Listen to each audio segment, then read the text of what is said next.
What's up everyone, Dr. Jacob Wilson here, the Muscle PhD, and today what we're going to talk about is low intensity cardio versus moderate intensity cardio versus high intensity cardio.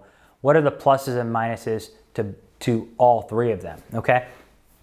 So I think we're going to start off essentially by looking at the moderate intensity cardio, because moderate intensity cardio is, in essence, it's in the middle, right? But also moderate intensity cardio is where you get in your fat burning zone. So if you look at past studies on the fat burning zone, it's about 65% of your VO2 max, or about 65-70% of your heart rate max, okay? And in that zone, during the workout, you burn the most fat. So we could say, let's end the video now, right? That's where you burn the most fat. However, if you look at long-term studies, it's not necessarily where you get the leanest, okay? Basically, if you look at studies, as you go up in intensity, your reliance on fat as fuel goes down and your reliance on carbohydrates goes up, okay? So then if you're doing very low intensity cardio, for example, you're burning almost all fat, but your calorie expenditure is very low.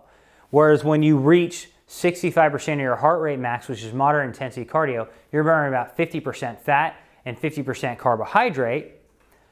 Whereas when you're doing high intensity cardio, almost all of what you're burning is carbohydrate. If you multiply calories times fat burned, okay, then that moderate intensity cardio is where you get the calculation, I'm burning the most fat and moderate. So that's why a lot of bodybuilders will stay in that range, okay? What do you think about this? What are the positives of it? Well, the positives are you do get leaner doing it. It does improve your condition, your overall like cardiovascular conditioning. And I think those are two very big benefits, okay? What are the drawbacks? What are the negatives? Well, moderate intensity cardio has been shown in numerous studies over and over and over and over and over again to decrease muscle mass, decrease strength, decrease power. In fact, the sweet spot for decreasing muscle mass, strength, and power is the sweet spot for that fat burning zone, okay? That zone also can decrease metabolism as well, okay? So decreased metabolism, muscle mass, makes it hard to make gains, all right? So, well, what's the alternative? Well, there's very low intensity cardio and there's high intensity cardio. Now, if you look at low intensity cardio, if I'm walking, right, if I'm going out and I'm walking for an hour, like I know myself and Paul will take a walk for about an hour every single morning. Not together, but like, I'm not trying, you know what I mean? But Paul will actually take a walk somewhere else, and so will I. But anyway, we do that. We're typically listening to podcasts, things of that nature. And what ends out happening is that during that, the intensity is so low that I don't counter adaptations to gaining muscle. So all I'm doing is basically just burning calories. It also doesn't cause me to overtrain or overreach. So it's almost like free cardio, okay? So the advantage of it is I don't decrease muscle mass. It doesn't overtrain me. It's low stress. The disadvantage of it is I'm not burning that many calories. You know what I mean? Maybe if I walk for an hour, maybe I'll burn 250, 300 extra calories. But hey, it's still beneficial. It still could improve insulin sensitivity, and it's not gonna really hurt me, okay? And I get some extra study time.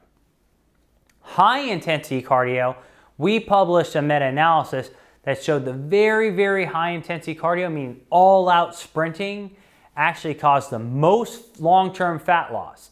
Now you're saying like, hey, like Jacob, how is high intensity cardio causing the most fat loss when you burn the most fat during moderate intensity cardio during the session? Well, it's the difference between short-term fat burning and long-term fat burning, or long-term body composition changes.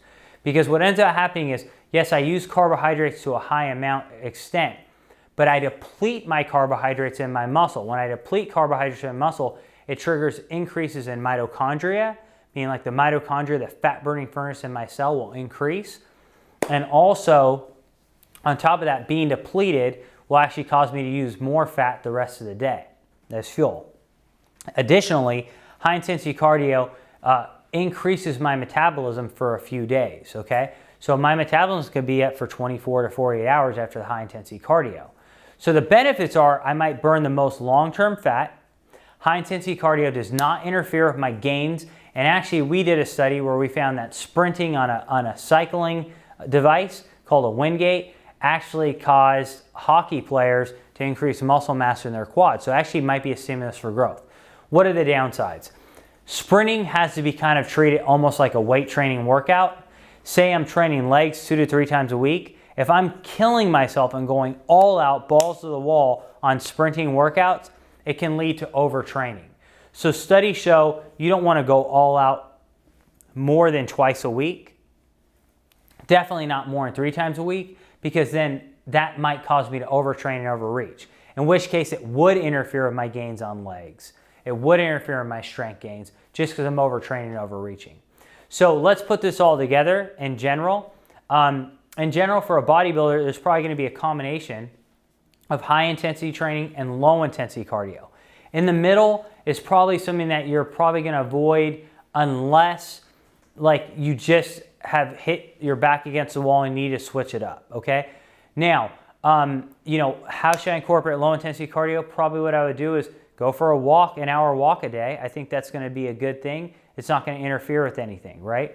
How should I include high intensity cardio? If I'm going to go all out, everything I got, then probably no more than twice a week. Now, is there a way to combine the two? The answer is absolutely yes. When I do sprinting and all out exercise, I increase the most fat burning hormone in my body, that's adrenaline. I sprint all out, I increase adrenaline levels. If before I did my morning walk, I did one hardcore sprint and then I did my hour walk, studies show it actually burned more fat during that walk because adrenaline's higher and that taps into my fat burning stores. I also depleted carbohydrates, and so I'm burning fat at a higher rate. So you'll get leaner even if you did one sprint before you did the low intensity cardio every single time. Guys, thank you so much. I'll see you next time.